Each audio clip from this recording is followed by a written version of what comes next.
If you're interested in what I look like in real life and want to learn more about me, then follow my Instagram page at Joe the Insomniak. This is a story my mum told to me from when I was only 2 years old. My family had a small acreage of farms in Canadian pastures. It is not too far out from our city, but far enough that it's very rare to have unexpected visitors. At the time, we had some sheep and chickens, but it wasn't a huge farm. It was just my mum, my dad, my sister and I. My sister was 5 years older than me, so only 7 at the time. We also had a sweet dog named Maggie. My parents has always said that she is the best farm dog we ever had. She was special, very sweet with other animals and kids. She never barked or got upset without a good reason, much unlike our last puppy who would bark at the wind. My dad was out of town this particular night, probably visiting my grandparents in his town down south. My mum was alone with just us little guys, and Maggie was sleeping soundly in the porch. So my mum woke up in the middle of the night to Maggie growling. My mum's a pretty light sleeper, so it doesn't take much to wake her up, but this was very unusual behaviour for a puppy. My mum thought it was probably an animal, so she took a peek outside. Sometimes coyotes or large bucks would upset Maggie, so that was the most likely explanation. However, it wasn't the case on this night. Our farm is right adjacent to the highway, and there's a long, unlit lane that leads into our yard. It wasn't obvious at first, but my mum saw a dark vehicle slowly creeping down the lane. The car's headlights were shut off, and we didn't have a lot of light in the yard. My mum's stomach immediately sunk. Anyone with good intentions wouldn't shut off their headlights. She also had 2 little kids in the house that she had to protect. She watched them slowly creep into the yard. I don't know how many there were, but at least a couple of guys got out of the vehicles, then heading towards a shop where my dad keeps his tools, tractor, etc. Now at the time, there was a big power panel on the side that controlled all the electricity to the yard lights in the house. They opened it up and started to go through it, evidently trying to figure out how to shut off the power. God knows what their intentions were. Luckily, my family has a hunting rifle, and my mum grew up on farms, so she knew how to use one. Now she quietly pops open the door, just enough to stick the barrel out and fire a warning shot in their direction. They freaked out and hopped back into their vehicle, reversing all the way down the lane so that she couldn't see their license plate. I honestly have no idea what these guys' intentions were. Maybe simply rob us, but the idea of multiple people pulling into the yard with no lights on, shutting off the power, is terrifying. Either way, I'm extremely grateful for our sweet Maggie and my mum for keeping us safe. It's been 21 years since that happened. I pray I never see them again.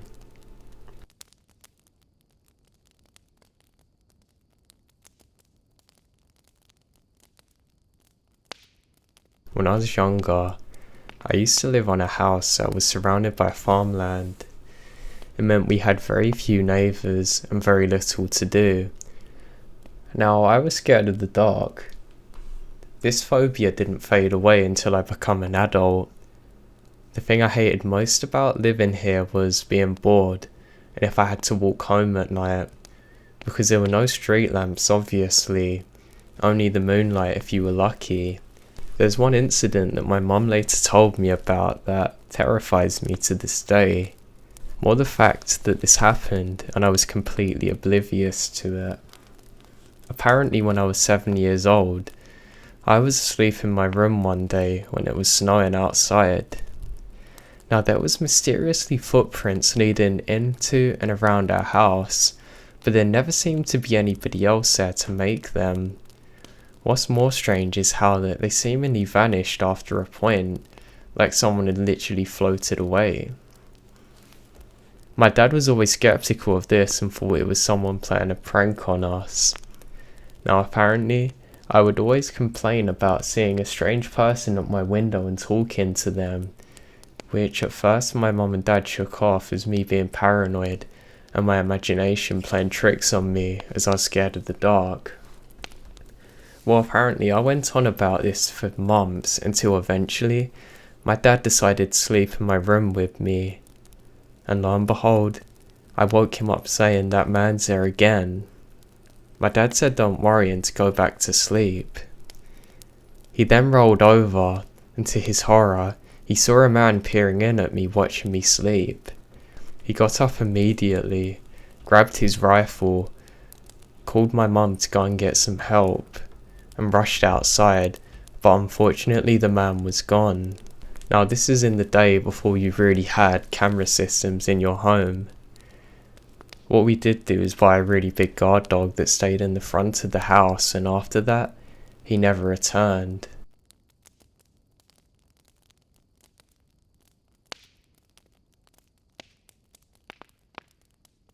Stranger danger was something my mum was hyper vigilant about telling us of. She had always warned us about the horse farm down the road from us, and the weird people that lived there. Well, it is about a mile away, and I usually was only that far from home if I was on my bike with a group, so I wasn't really concerned. One day, I was walking in my neighbourhood when some neighbours I didn't know well began speaking to me. While we knew most of our immediate neighbours, this couple lived on a street perpendicular to ours, and I only interacted with them at Halloween, if that. I was probably 7 or 8, and they told me they were giving a trampoline away. And boy, had I always wanted a trampoline. Begging my parents to get one for years. I was over the moon. I told them I'd have to ask my parents, so surprisingly though, they told me I could have it. It was in the backyard waiting for me, but not to come back with my parents. I thought this was a little strange, and I didn't listen to them about not getting my parents. I wanted a trampoline. Now my dad is a totally oblivious person, so apparently when I told him this, it didn't raise a red flag. He came along with me to ask about the trampoline. We knock on their door and wait on their footsteps, but no one comes. I was annoyed. I really wanted one. Now years later, reflecting on the event, I realised that there's a small fenced field, and that's where they'd ride the horses sometimes. I once even pet the horse and admired the owner as she rode. I didn't think of it as a farm, aside from the one horse and fenced in area. It seemed to be a normal yard to me, so my mother's warnings are in vain. I shudder thinking about what would have happened if I'd gone to the home alone. Thankfully I had more sense. Though at the time I didn't realise how close I was to danger. Just how close I was to having a trampoline. My dad ended up looking in through the windows and he could actually see them hiding, waiting for me. We never went around that area again and reported it to the police.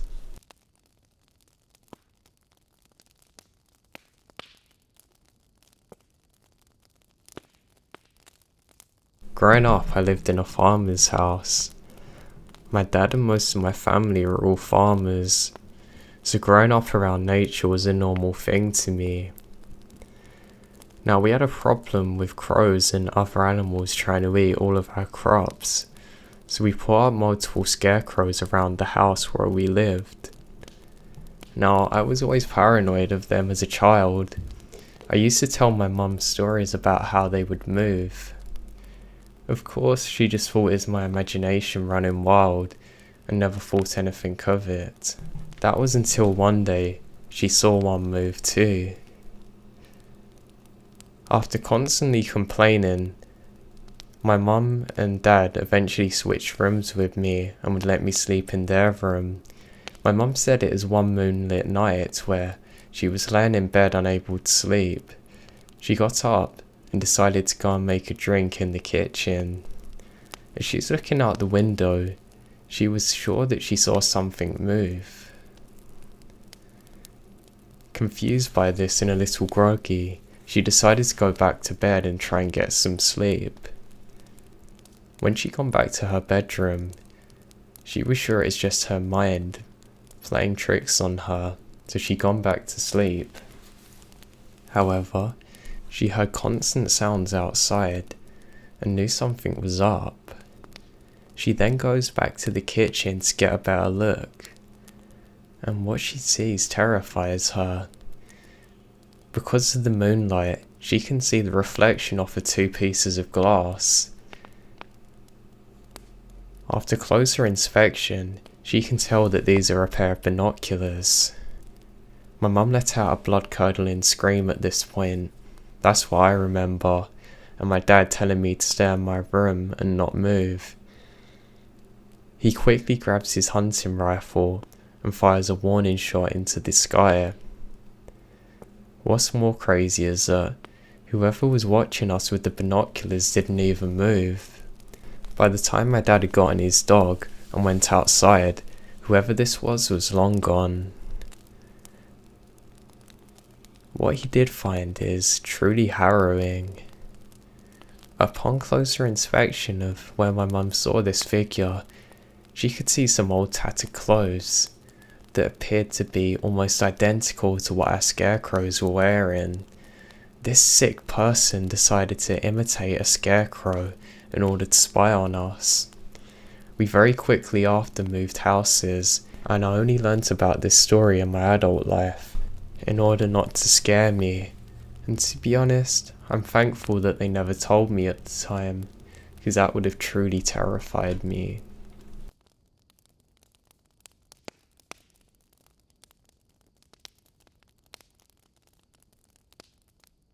I'm originally from a state where it's predominantly hot all year. I'm not a big fan of warm weather, so when winter comes I have my windows open and spend as much time as possible outside. Temperatures average around the 50s, but that's besides my point. We live close to lots of fields and have lots of open space around us. It was one of those chilly winter nights. I was about 10 years old, and the only people home were two nannies and me. They were at the other side of the home watching TV, while I was in my room. It's getting late, likely around 10 PM, so I decide to take a shower, hopping into bed. Everything's fine. I hop out of the shower, getting ready for bed. At this point, I should quickly go over the layout of my room.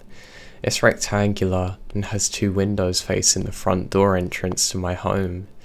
From my windows you can see a walkway to the front door, and the path is sort of gated in brick. Basically, you have to enter the driveway, then turn left and walk down a path that leads to my front door. My bed faces one of those windows, and all I can see all the way down is a path. Both windows have a mesh screen. This is where things get scary. Like I mentioned earlier, I had the window facing my bed open to let the cool air in. My room was well lit, so it's hard to see anything through the window. However, as soon as I turned off the light, I see the figure of a man with his face pressed up against the screen. In that moment, I felt his piercing gaze, his motionless, smiling. He had facial hair that looked as though his whole face was covered in fur, and the hair on his head was the same length. I briefly thought I'd imagined this and was seeing something that wasn't actually there. Now, I'd taken a couple of quick steps back towards the window to get a closer look to confirm what I saw was real. It was. This all happened in a matter of seconds. I bolted out of the room towards my room where my nannies are. The hallway in the house is very narrow and long, and there's large windows facing the entrance. I didn't dare look out. I reached my room where my nannies are in and tell them what happened, and they just laughed at me. To be quite honest, it was a boy who cried wolf situation. I always played pranks on them, so it was hard for me to be taken seriously. I had to beg them to come check with me, from which I can remember they took seriously. When we get to my room, there's no one there. My window screen is left untouched and the man is gone. I don't think they were totally convinced, and neither were my parents. I couldn't sleep in my room for days because of the incident and nothing was done about it. My house didn't even have an alarm system, so there was nothing stopping them coming back. I'm still very disappointed how the situation was handled. I had no power at all. I have no idea how long the guy was out there for watching me, and if he showed up again after. I remember how messed up his smile was, how menacing it was. I'm glad that I was not harmed by this man and that it was only a visit. I at least hope. I stopped opening my windows at night, and I now get paranoid when I feel the cold air at night time.